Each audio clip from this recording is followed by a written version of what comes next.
No distress call. No survivors. No witnesses. On the 10th of November 1975, a 729-foot ore carrier vanished from radar in the middle of a lake, in the middle of a storm, and nobody ever found out exactly why. 2 federal investigations tried, both failed to prove their own conclusions. This is the one where the mystery isn't a gap in the story. The mystery is the story. The Edmund Fitzgerald was, for years, the largest ship on the Great Lakes. Launched in 1958, 729 feet long, built to haul iron ore taconite pellets between Minnesota and the steel mills of Detroit and Toledo. By November 1975, she'd made that run for 17 years, often breaking her own hauling records. On November 9th, she left Superior, Wisconsin, loaded with 26,000 tons of taconite pellets, bound for Detroit. Captain Ernest McSorley had command. Also on the lake that day, a few miles behind, the Arthur M. Anderson, another laker, headed the same direction. A storm was building over the plains, tracking toward Lake Superior. Both captains knew it was coming. What they didn't know was how fast it would turn from a bad weather crossing into the deadliest storm the lake had produced in decades. Winds near hurricane force, waves that Great Lakes sailors would later put at 35 feet. Both ships altered course north toward the Canadian shore, looking for whatever shelter the coastline could offer from the open lake.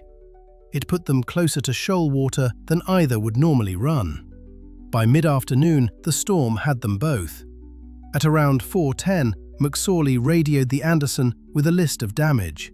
A fence rail down, 2 vents lost or damaged, and, this is the detail that matters, the ship had developed a list and lost the use of both of her radars. From that point on, the Fitzgerald was navigating blind, taking bearings from the Anderson behind her. The Anderson's crew watched her lights through the snow and the spray for hours, sometimes losing her in the waves entirely. Twice more that evening, the Anderson radioed to check on her. Each time, McSorley reported the ship was taking punishment, but still moving.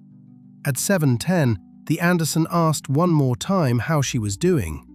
McSorley's answer was the last anyone heard from the Edmund Fitzgerald. "We are holding our own." 10 minutes later, she was gone from the Anderson's radar. No distress call, no flare, no radio silence broken.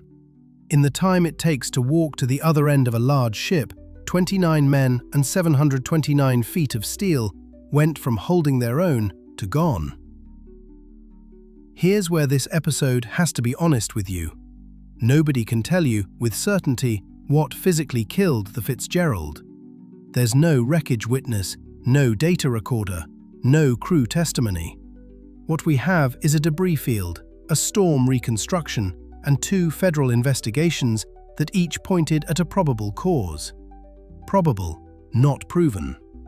The Coast Guard's 1977 report leaned toward one culprit: the hatch covers. The Fitzgerald's cargo hold was sealed by clamp-type hatch covers, steel plates locked down over each hatch opening by a row of clamps around the edge. It's a lighter, faster system than the hatch designs used on ocean-going ships, built for lakes, not oceans, because lakes were assumed to be gentler. The theory, as waves broke over the deck for hours, some of that water found its way past the hatch seals into the cargo hold below. Not a flood, a seep, compounding hatch after hatch, hour after hour. And here's the mechanism that makes a seep dangerous: freeboard. That's the height of the hull above the waterline, the ship's margin against the sea. Every ton of water that got into that hold reduced it. Lower freeboard means the next wave has an easier reach onto the deck, which means more water gets in, which lowers the freeboard further. It's a feedback loop, and once it starts, it doesn't need a single catastrophic failure to be fatal. It only needs time, and the storm gave it hours. The Coast Guard's report describes the likely ending bluntly. So much freeboard was lost that the bow simply dove into a wave and never came back up. But the Coast Guard's own investigators flagged a problem with their leading theory. Photographs of the wreck show most of the hatch clamps largely undamaged, which is strange if the hold flooded through them under pressure, and a slow seep through the hatches should flood the hold roughly evenly. It wouldn't easily explain something else the crew reported hours before she sank. A list, a lean to one side. That's not what water spread across a wide, flat cargo hold typically produces. It's what water trapped unevenly, in a ballast tank, in a side tunnel, tends to produce instead. So there's a second family of theories. One points to a shoal near Caribou Island that the Fitzgerald's course, tracked on the Anderson's radar, appears to have passed almost directly over. Water in places barely deeper than the ship's own draft. If she touched bottom there, hidden underwater damage could have started a leak long before anyone on board knew to worry. A third looks at the storm itself. Great Lakes sailors call it the Three Sisters, a known local wave pattern where three unusually large waves arrive in a row, the third breaking over a bow that hasn't recovered from the second. The Coast Guard's own language, a ship that dove into a wall of water and never recovered, matches that pattern almost exactly, regardless of how much water was already inside her. What we do know from the wreckage itself, the Fitzgerald lies on the lakebed in three pieces. The bow section sits upright. The stern lies capsized, upside down. The middle of the ship is gone, disintegrated.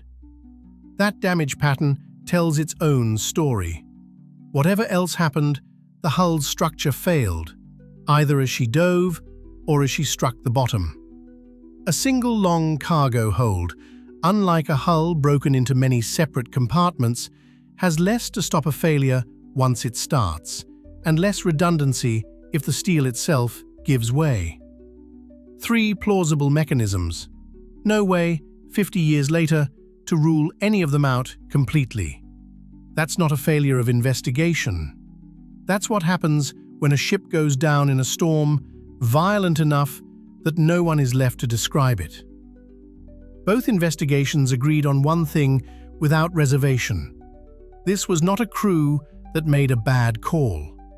There's no evidence of a wrong decision, no informal shortcut like the one that doomed the Concordia. McSorley held his course, kept talking to the Anderson, reported his damage honestly. Whatever failed, it wasn't judgment. It was the ship or the lake, or both. And the two men who might have known which are among the 29 who never got the chance to tell anyone. The uncertainty didn't stop the industry from acting. After the Fitzgerald, the Coast Guard tightened requirements for hatch cover strength and maintenance on Great Lakes carriers, mandated more frequent inspections of them, and pushed for higher minimum freeboard. Less margin to lose before that feedback loop even starts. Survival suits became standard equipment. Storm warning and forecasting for the lakes improved. No Great Lakes ship of her size has been lost in a storm since.